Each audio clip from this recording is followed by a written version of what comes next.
नमस्कार। पिछले दिनों से देख रहा हूँ रविकांत भारती नाम का एक व्यक्ति जो कि खुद को सिवान का निवासी बताता है, सन ऑफ बिहार मनीष कश्यप जी को नीचा दिखाने का कोशिश कर रहा है। लेकिन वह यह शायद नहीं जानता है कि सच्चाई और ईमानदारी कभी भी हारता नहीं है। मनीष कश्यप ने वह करके दिखाया है जो करने से काफ़ी लोग डरते हैं।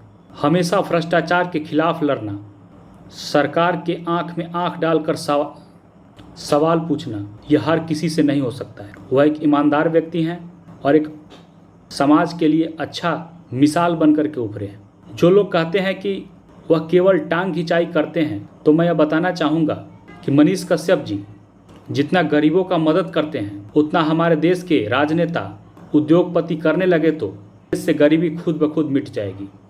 वह टांग खिंचाई उन्हीं लोगों का करते हैं जो गलत करते हैं। सच करने वाले को वो हमेशा साथ देते हैं एवं समर्थन करते हैं। तो इसलिए जब भी समाज में कुछ लोग जब अच्छा करने का कोशिश करते हैं, तो उसी समाज में से कुछ लोग उठकर जो खुद भ्रष्टाचारी होते हैं या गलत होते हैं, अच्छे आदमी का विरोध करने लगते हैं।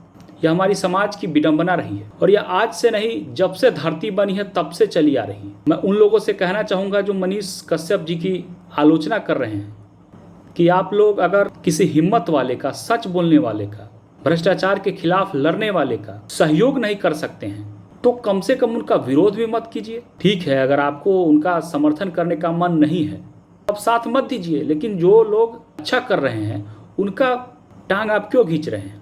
इससे मनीष कश्यप जी का कुछ नहीं बिगड़ेगा। वो और लोकप्रिय होंगे, जनता के दिलों में उनके लिए और स्नेह और प्यार बढ़ेगा। आप उनके लिए खुद रास्ता आसान बना रहे हैं। आप जितना उनका विरोध करेंगे उतना ही पॉपुलर और जनता के दिल में बसते जाएंगे। इसलिए जिनको विरोध करना है वो करे, लेकिन मनीष कश्यप रियल में आइडिया ऑफ बिहार है और बिहार और देश की उम्मीद है। इसलिए आप लोगों से निवेदन करना चाहूँगा कि मनीष कश्यप जी का समर्थन कीजिए और ऐसे लोगों को आईना दिखाने का काम कीजिए।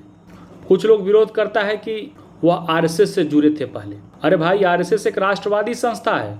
यहाँ राष्ट्र से प्रेम करना सिखाया जाता है, राष्ट्र के लिए मरना सिखाया जाता है, बम और गोला फेंकना नहीं सिखाया जाता है।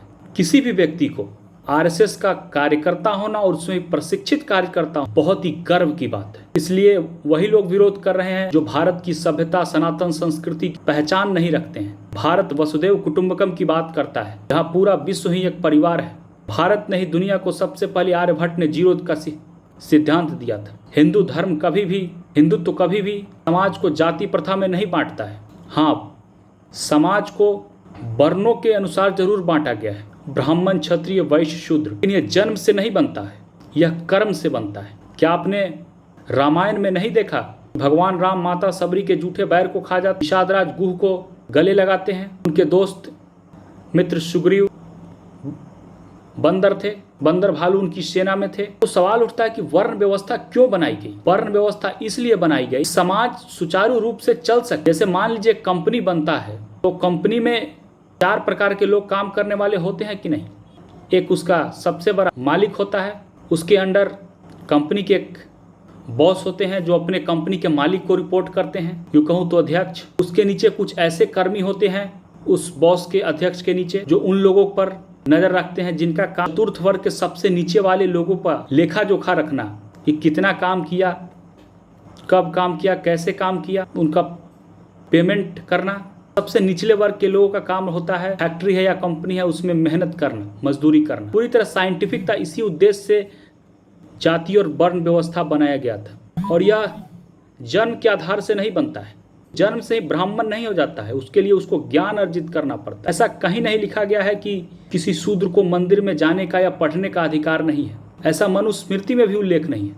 लेकिन वामपंथी विचारधारा के लोगों ने, अंग्रेजों ने और भारत पर आक्रमणकारी लुटेरे ने सभ्यता और संस्कृति के साथ इतना खिलवाड़ किया कि लोगों के माइंड में यह बात बैठा दी गई कि शूद्रों के साथ अत्याचार होता था, ब्राह्मण और क्षत्रिय करते थे। सरासर गलत है। समाज के सभी के लोग बराबर हैं और वह कर्म के आधार पर तय हुआ है, बल्कि जन्म के आधार पर नहीं। चौथे वर्ग के लोग जो फैक्ट्री में मेहनत कर रहे हैं, वह किसी के बंधुआ मजदूर नहीं है। वह मेहनत कर रहे हैं और बदले में उनको उचित रुपए, धन उनको मिलना चाहिए। इसके लिए यही व्यवस्था है। चाहूँगा यही कि समाज को जाति प्रथा में नहीं बांटे, इससे हिंदुत्व कमज़ोर पड़ता है। हम सभी भाई भाई है, एक है, और जाति ही नहीं सभी धर्मों के लोग भी हमारे भाई हैं। गलत करने वाले का चाहे वह किसी जाति धर्म का हो, हम विरोध करेंगे और सही करने वाले का समर्थन। तो इसलिए मनीष कश्यप जी अच्छा काम कर रहे हैं, उनका समर्थन करें और ऐसे लोगों का बैकआउट करें। धन्यवाद, नमस्कार।